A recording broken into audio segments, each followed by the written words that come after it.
thank you for that, because I'm going to talk very specifically about activities, age-specific activities that will support outcomes at various points during the early years, particularly in speech and language.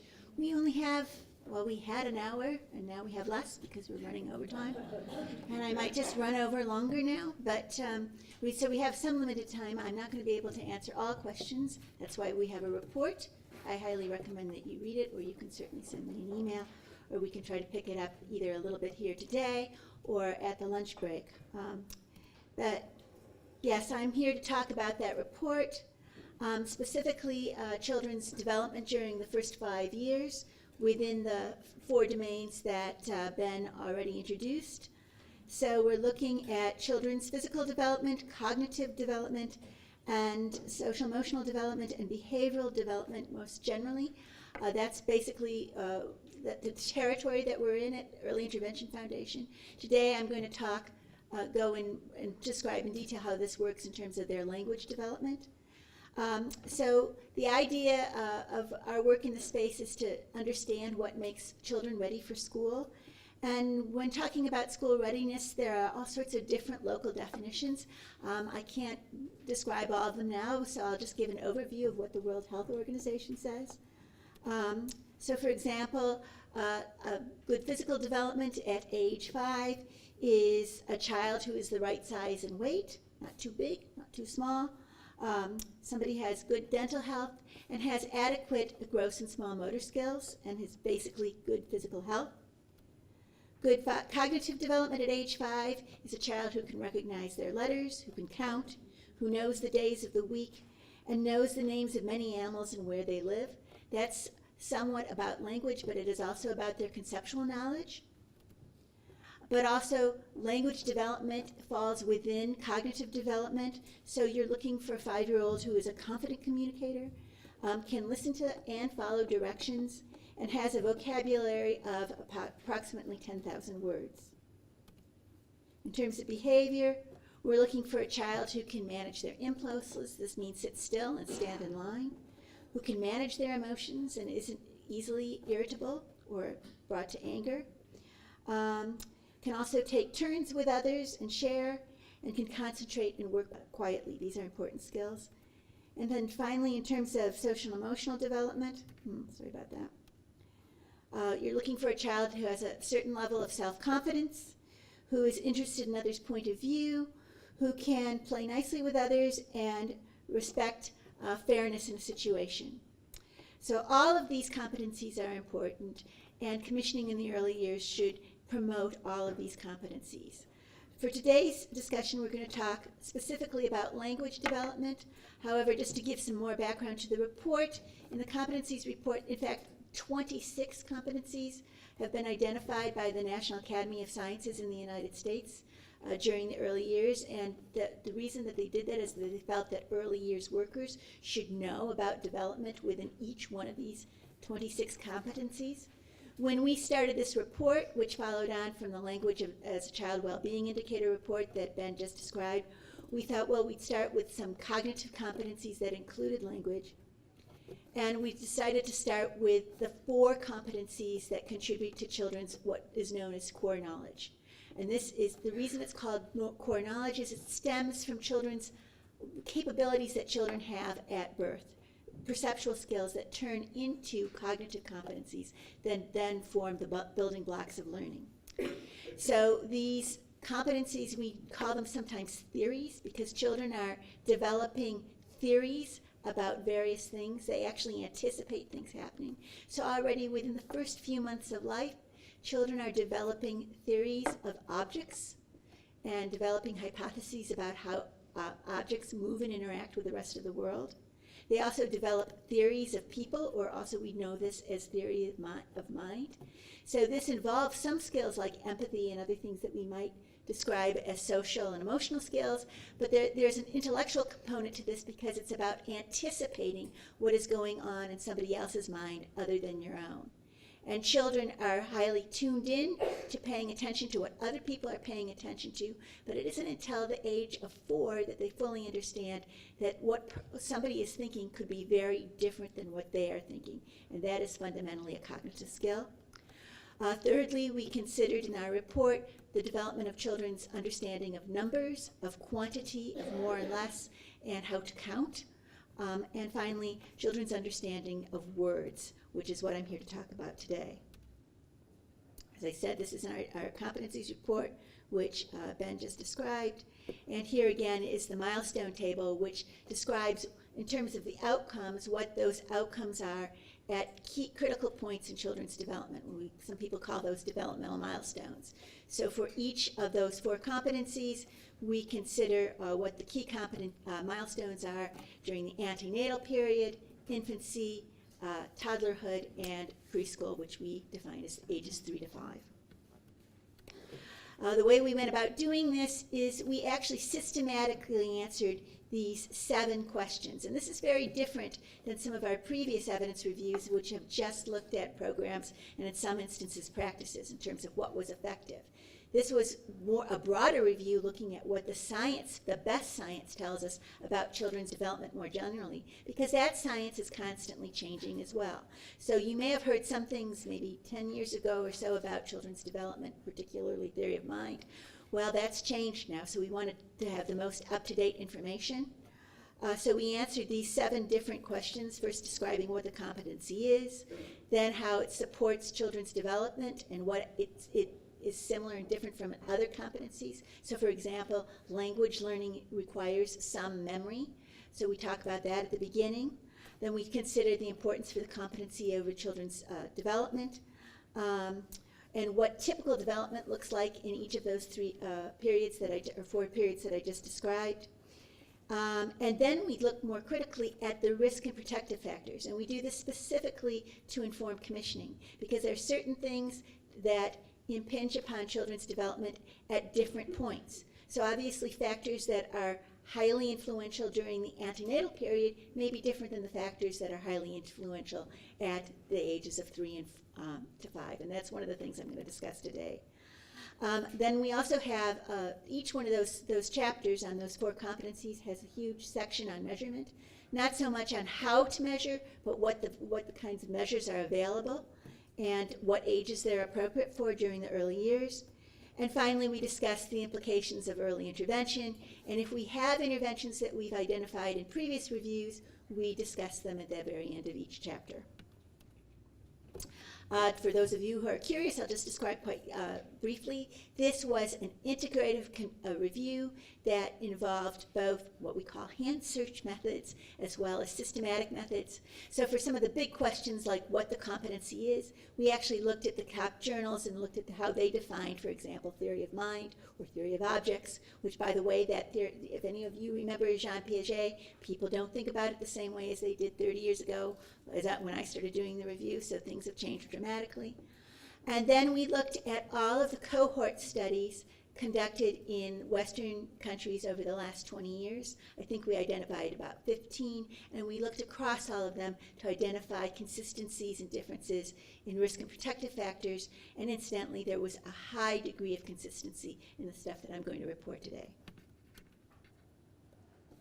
So before getting into the findings about children's language development, I just think it's important to discuss 6 scientifically supported principles of cognitive development, because that informs our thinking across the piece of work and actually across what we do at EIF. The first of these is the principle that cognitive development is a reciprocal process between the child's own genetic endowment and what goes on in his or her environment. So some people ask, well, what's more important, nurture versus nature? I say that's a stupid question, because you can't have one without the other. And I hope you agree with me by the end of the day. Obviously, nature sets the stage. It determines what the child can understand and when, but what the child learns is very much a function of his or her environment. So we start with a child here, and these are the sorts of things that we consider, and people will start to understand that I'm building the ecological model here. But what the child brings to the situation determines the quality of the interactions with his or her environments. And these have to do with the child's biological makeup and their temperament, their genetic endowment, as well as their previous development. So development at any one point will predict what they can learn at another. So these are key processes that we have been looking at in this report, including the child's antenatal development, which I'll get into in a minute, their birth outcomes, gender makes a difference. Not so much in language development. If people want to talk about that at the end, we can, but in some of the other things, gender makes a big difference. Their temperament, again, this is not as important for children's language development. Their likes and dislikes, and as I said earlier, their previous development. But clearly children don't grow up in vacuums. They also grow up within their family. And the family is there to ensure their safety and also support the child's physical needs. But also the family determines what the child can learn, what's available to learn. So the processes that make a difference are the parents' physical and mental health, their history of being parented, their beliefs, attitudes, and knowledge about learning and children's development, the quality of the interparental relationship, as Ben just described, the family structure, which we'll describe in a minute. It has whether or not you have one sibling or two or three determines how well you learn language. Family income, which when it comes to children's language development is closely tied to parental level of education. Of course, that doesn't happen in a vacuum. Then at the community level, the community creates the environment in which families can support their children. It also ensures that people are living in safe environments and that there's good quality education, which further supports children's learning. And also creates employment opportunities for the parents, which helps determine their income, etc. So I'm not going to go into this great detail, but these are all the various different community level resources which make a difference, and we'll discuss a few at the end of this presentation. And then at the end, obviously these things are determined by society, and this is really determines what values parents and communities bring to the learning environment. Also, it determines the level of technology. So we're talking about children who are being raised right now with iPads and phones and apps, etc. That's not the case in all countries, but it certainly is a case in the UK, and that has bearing on how children learn and what they learn. So again, these are just, some of these overlap, but they all have a different influence. But these are all the different factors, including geopolitical processes, climates, etc., that support children's development and learning more specifically.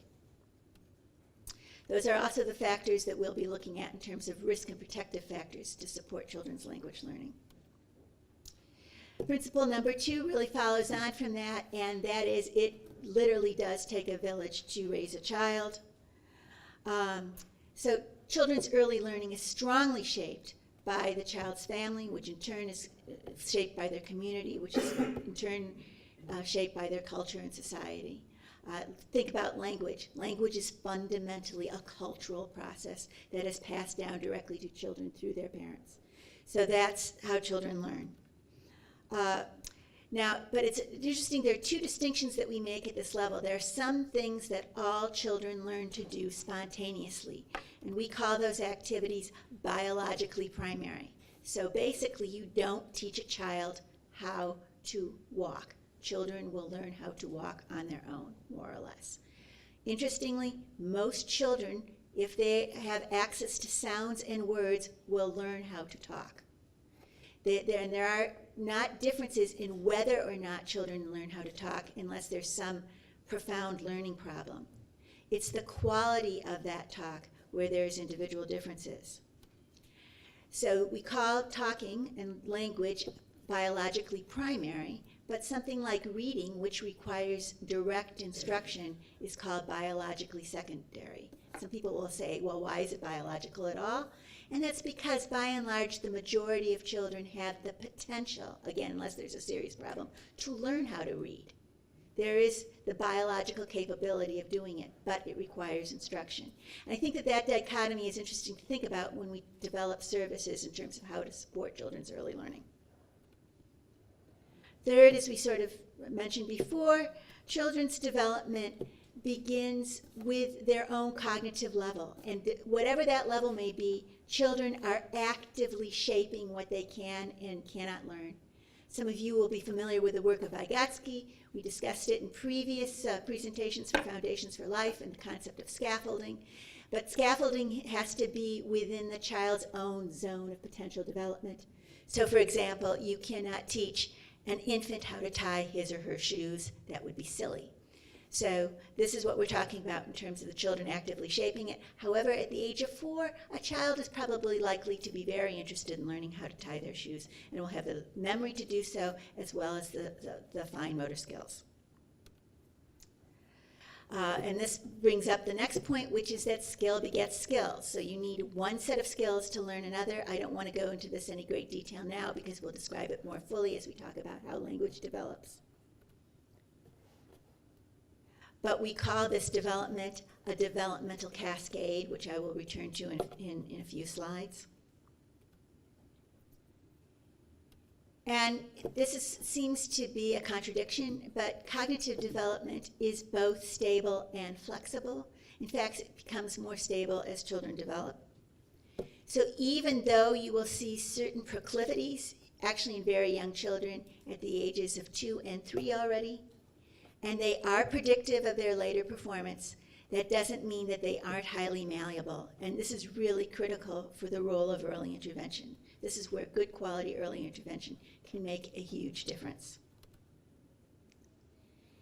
And finally, cognitive development involves both general and specific processes.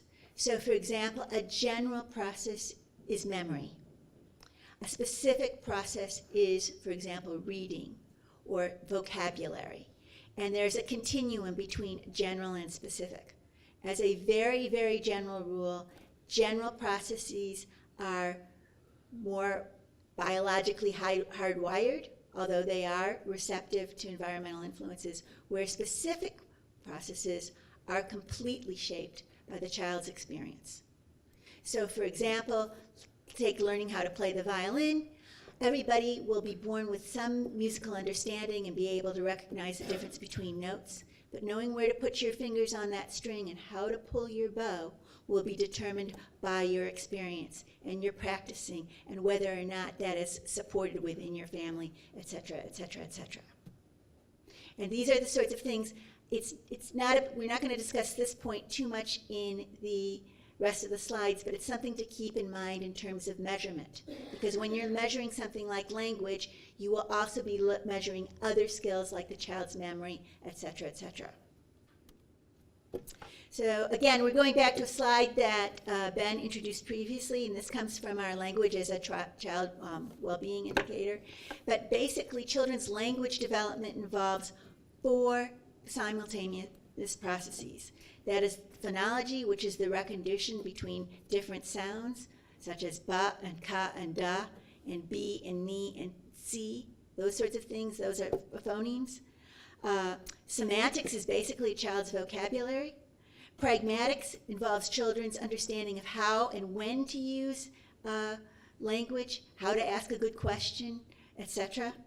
And grammar involves whether or not they can put together sentences and ideas together in a way that makes sense to other people. And the tree quite nicely illustrates what's more foundational than the rest, and basically at the root of all language is comprehension.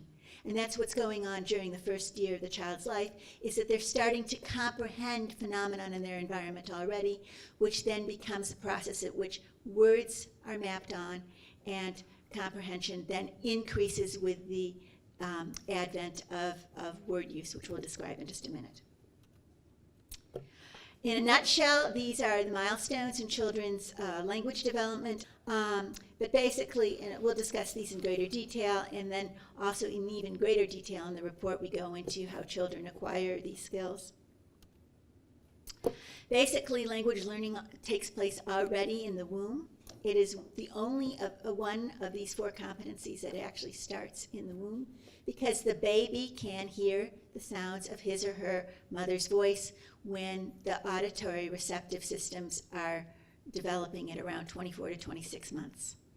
So they can hear the mother's voice, and within days, if not hours of birth, depending on when how they test it, most babies will show some preference for their mother's voice, and female voices more generally. within the first few months. Babies can actually tell the phonemic differences in all languages. They can understand the difference between ba and ka and sa.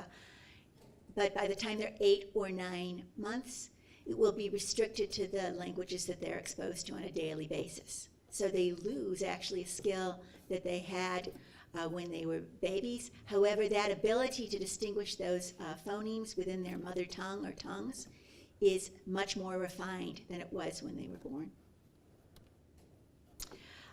And this ability to understand phonemic differences and also the use of language is facilitated by their day-to-day interactions with their parents.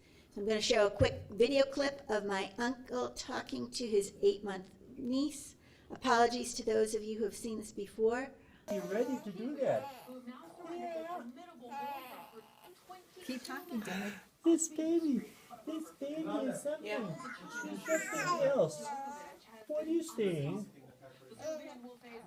You see Grandpa? See Grandpa's feet? Oh, you're touching Grandpa's face. You touched Grandpa's face. Let's try it again. Oh, you touched my face. Yeah. How did that feel? Did you like that? Oh, now you're touching your own face. Yeah. Djokovic beats Murray in Beijing semifinals. I know. Djokovic beat Murray?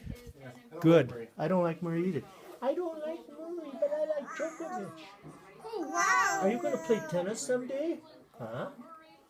Maybe you will. Well, okay. Okay, so that's my uncle. He was in his early 70s there. He didn't go to child language school, but he automatically spoke in this exaggerated speech. Some people call this baby talk. The non-PC way of calling it is motherese. We can't do that anymore, and obviously he's not a mother. In fact, they show that children at the age of 4 automatically, spontaneously talk this way to babies. And it's thought that that kind of exaggerated speech increases the child's awareness of the phonemes that are being used within his or her mother tongue. But also, if you can see what's going on there, is he's taking turns with her. He's making her feel as though she is contributing to the conversation. And in fact, then he turns to his son and he talks about the tennis match. But then he goes back and he does the baby talk with her, but he pulls her into that conversation. And being a conversational agent is also thought to be conducive to children's willingness and understanding of language. That can't take place through watching television. It doesn't necessarily take place even when you sing with children or even read to them, and we'll get into that in a minute. But it does take place when you talk to children. So it is the quality of that infant-directed speech, and when children are older, child-directed speech, if it's specific to the child's age, that consistently predicts children's language development. Now, in our review, we didn't find anything that specifically tied IDS to that kind of babbling in babies. But by the time children were between 12 and 24 months, it did make a difference. So it predicted going forward. Another activity that takes place during the first 12 months is joint attention. So let me see if I can find the, here we go. So I just want to set this slide up, the video up. This comes from a video series called Before the First Words, and I'm happy to supply the link for it later on. It's run by an international consortium of language experts led by Daniel Matthews, who's at the University of Sheffield and was one of the reviewers for our competencies report.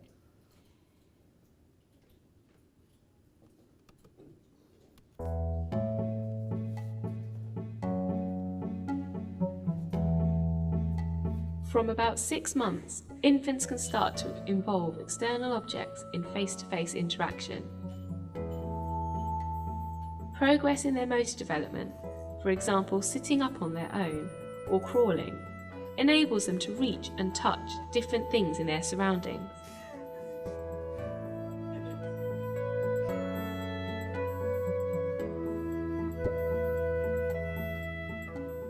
When an infant and their caregiver both coordinate their attention to a specific object or event and are aware that they are both doing so, we say they are in joint attention.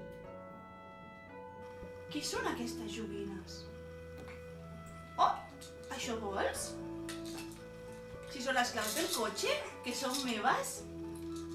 Mira què fa aquesta, mira. Un pito. Oh. Episodes of joint attention are the ideal setting in which babies can come to understand how people use words. T'agraden els colors? Que maco, És groc, és vermell... When adults and babies are interested in the same object and the adult talks about its name or its main features, it is particularly easy for babies to pick up on the function of what the adult is saying. Qui és aquesta nena? Qui és aquesta nena? Sí. So I just want to point a few things out here. So the interaction is, we call this triadic play. It's not just with the serve and return, which many of you have probably heard of, and which is what my uncle was doing, but they're talking about a third object, or sometimes it could be an event. Quite often that object will be of interest to the baby. Babies are naturally interested in new things. You notice the one parent made the noise with the sound. That gets the baby's awareness up, and then the baby realizes that that's a new object, and at some point or another when they hear the name, they assimilate that sound with that object, and language learning occurs.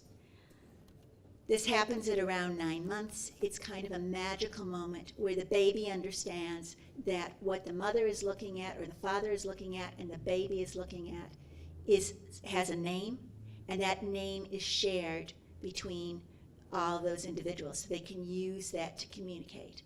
And that is the comprehension, that's the conceptual understanding of language.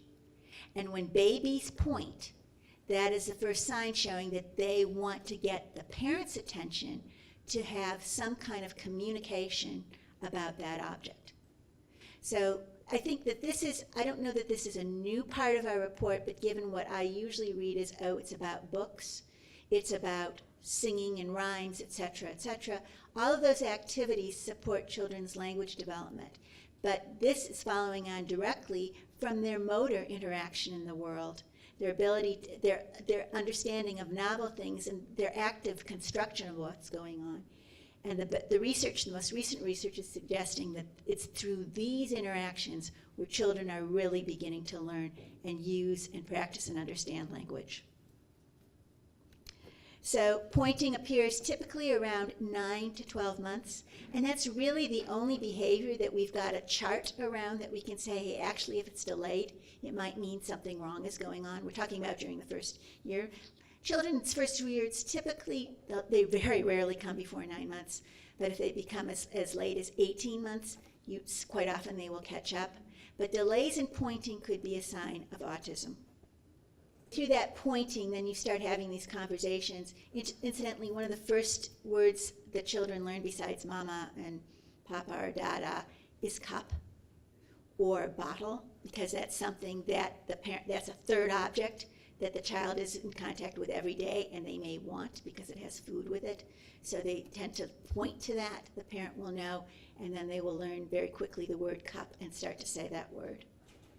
So basically, children start their first words at around 12 months, and then very, very slowly after that, they'll add 1 or 2 words a week, maybe. Till around 18 months, maybe, they'll have 50 words. And then they have a rapid word explosion. So by the time that they're 2 years, they will know up to 500 words, and they will be able to speak in simple sentences. And so, again, there's huge variation at the age in which children are able to do this. Some children have this word explosion at 2 years. Some might actually have it at 14 months. It's not necessarily predictive of their language skills later on. It may have to do with other things going in their environment, but then children catch up. And the way they saw that this takes place is through this process called fast mapping.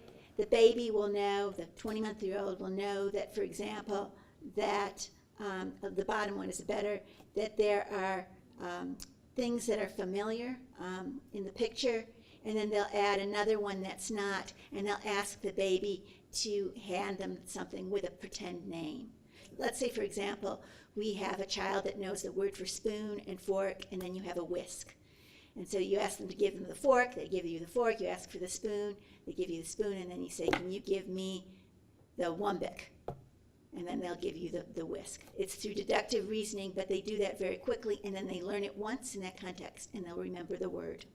And actually, that kind of language learning continues and accelerates. Vocabulary should continue to grow and develop rapidly up until at least ages 12 to 13. And again, it takes place through this vast mapping process. Once children are age 2, they then become much more sophisticated in their use of language in terms of asking questions, negating others, using pronouns, etc.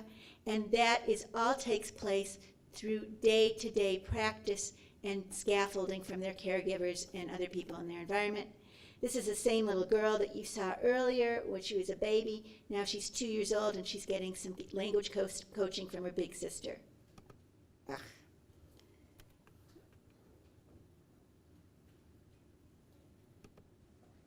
You're not my sister, I'm your sister. I'm your brother. No. You're not my brother. Big people turn into brothers. And I'm not your brother. You're not my brother. No. You're my sister. No. You're not my sister.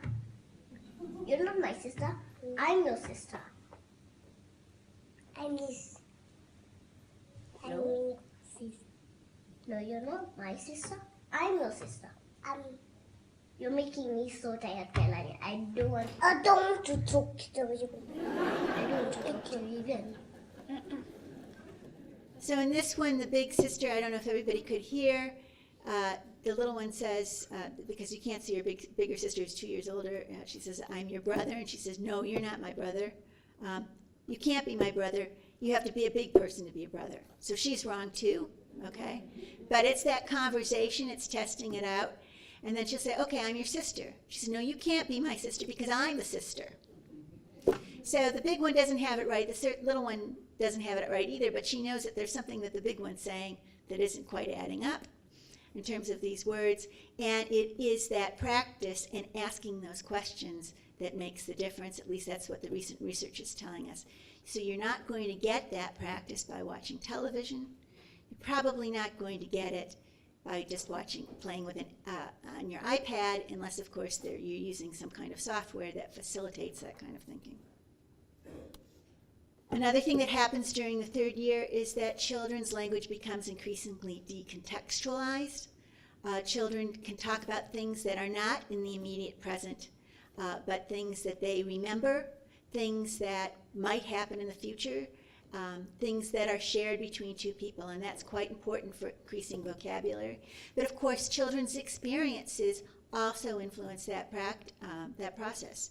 So if you want children to understand about whales and sea life, they're going to remember it more if they have the opportunity to go to a zoo or an aquarium and see how these animals interact. Maybe some watching television or scaffolded television will support that. But they need to know that these experiences exist also outside of the here and now. Again, caregiver responsiveness, that child-directed speech is very important, but it needs to be relevant to the child. It needs to be reflect the child's personal interests. Some of you may have heard of the 30 million word gap. We have talked about this at previous EIF presentations. And this shows that actually there is a very profound difference between high and low income children in terms of the number of words they hear in their home and their vocabulary by the age of 3. In fact, that study has been replicated many, many, many times in the United States, and here most recently a US study found that actually there aren't profound income-related differences in the number of words high and low income children hear, but there are differences in the quality of their interaction with those words. So they might hear a lot of words, low-income children might hear a lot of words, but it might be the same word over and over again. It might not reflect their interests. It might not involve that verbal scaffolding that we were discussing. Already, in fact, by 18 months, there are differences between low and income children's ability to process words.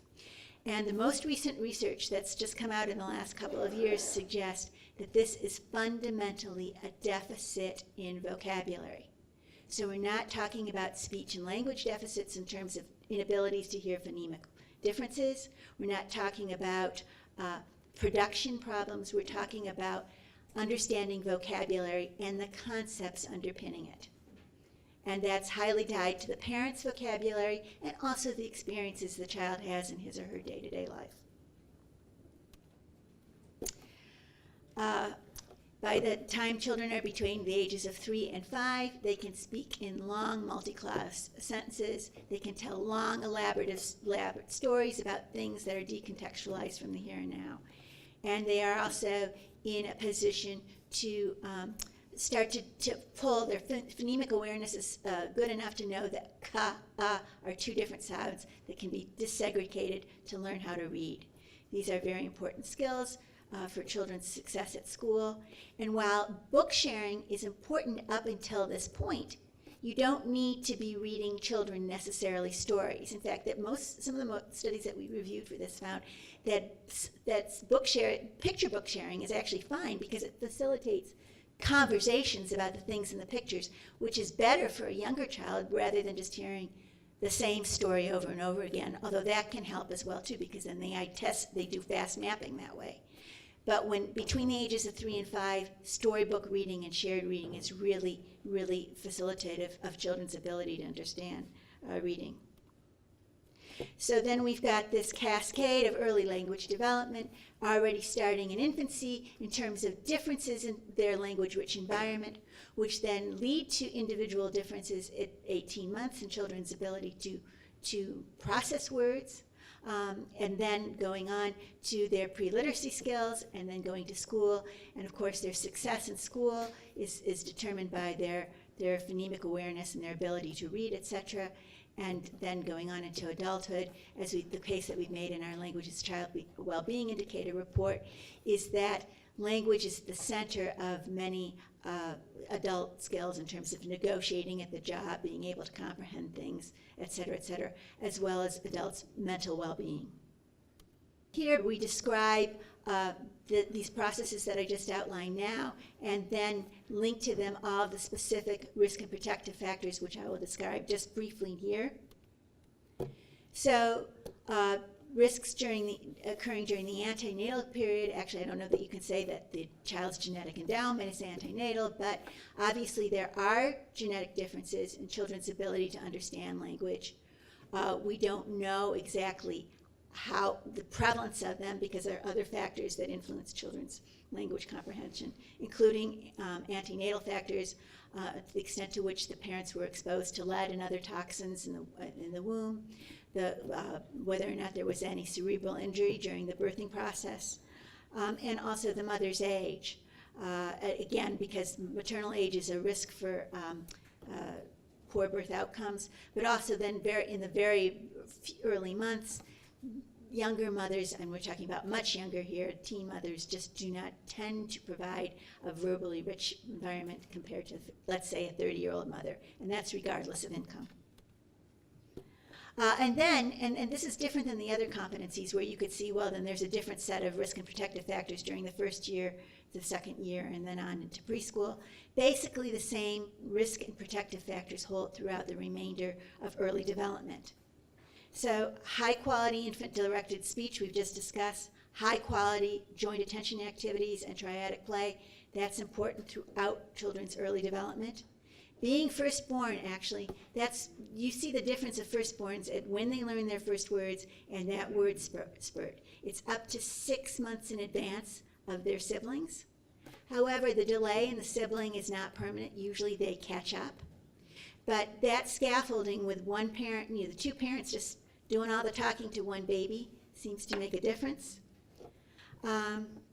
Obviously, degree-educated parents also makes a difference, and that the difference in particularly is with the types of words that parents use, as well as the types of learning experiences that they have in the home. High levels of deprivation obviously work against that, as do coming in a home with many siblings, and in fact, one sibling has a certain level of impact, but two or more even has more of a negative impact. That doesn't mean that kids don't catch up. It's just that there's a linear relationship between children's language learning and the number of siblings in the home. And interestingly, there are differences in the words younger children with older siblings learn. They will learn, for example, pronouns more quickly. Interestingly, and this might dispel a few myths, there is no consistent evidence linking ear infections to language problems. You might see a temporary delay, but again, this is the sorts of thing that a child will catch up with. And dummy use is not linked to language problems. In fact, there is some evidence to suggest that children who use dummies or suck their thumb or have some other kind of a comfort object, actually their receptive language comes a little bit earlier.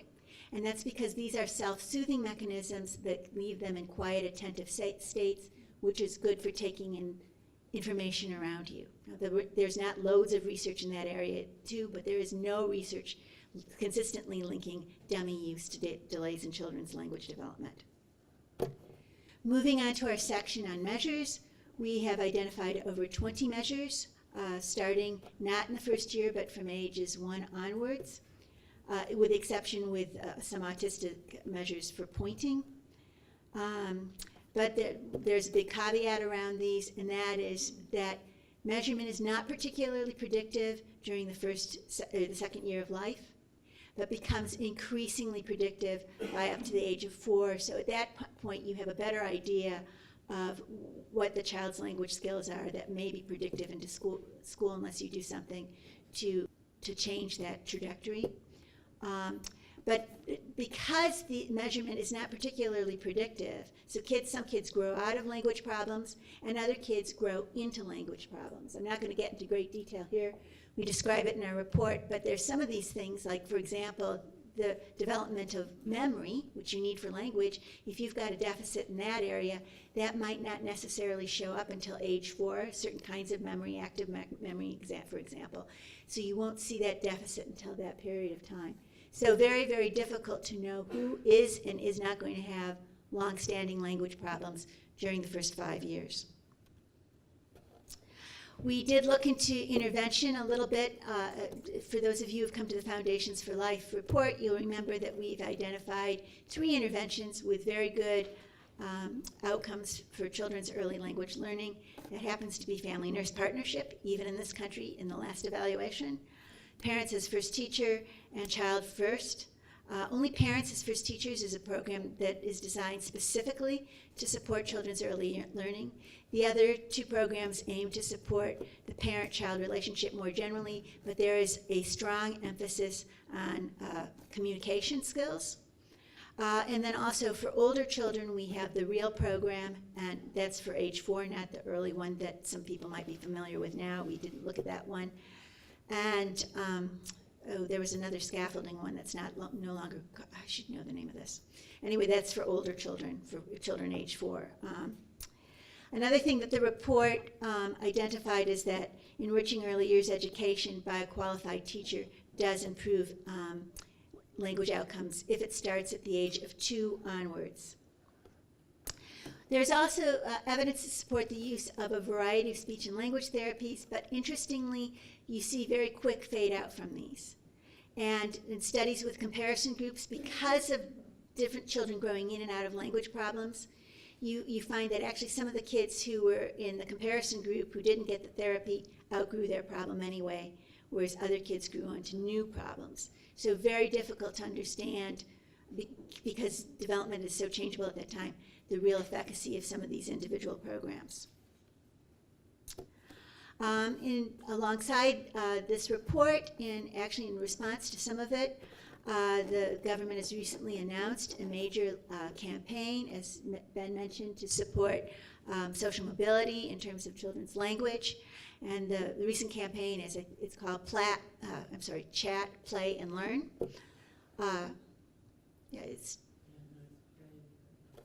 It's play. I should know this. It's play, chat. Sorry, my language skills aren't very good this morning. Anyway, this is all very welcome.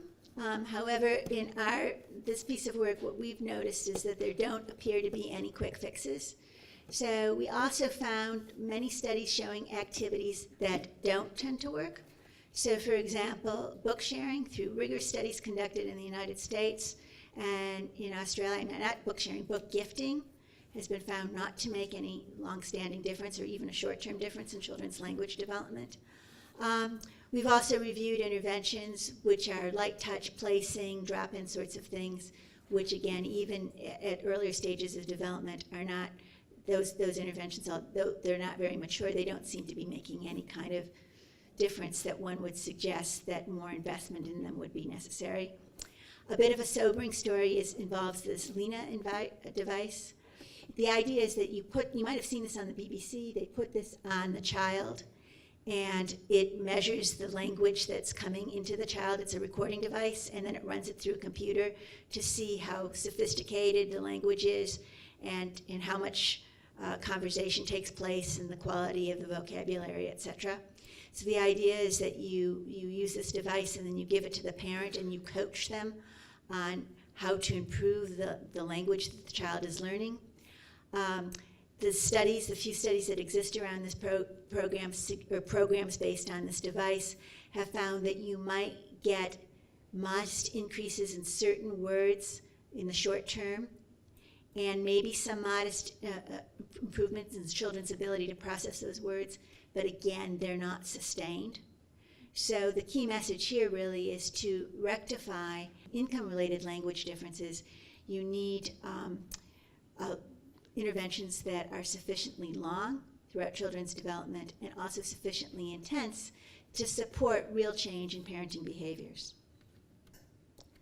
So that's all I have to say about that now. So do we have time for questions? Okay, what was that again? Chat, play, read. Okay, I knew it wasn't learn. Okay, yeah, so chat, that's the conversations. Play is the joint attention. And read, of course, reading is important, but it's not important in the way that we once thought it was.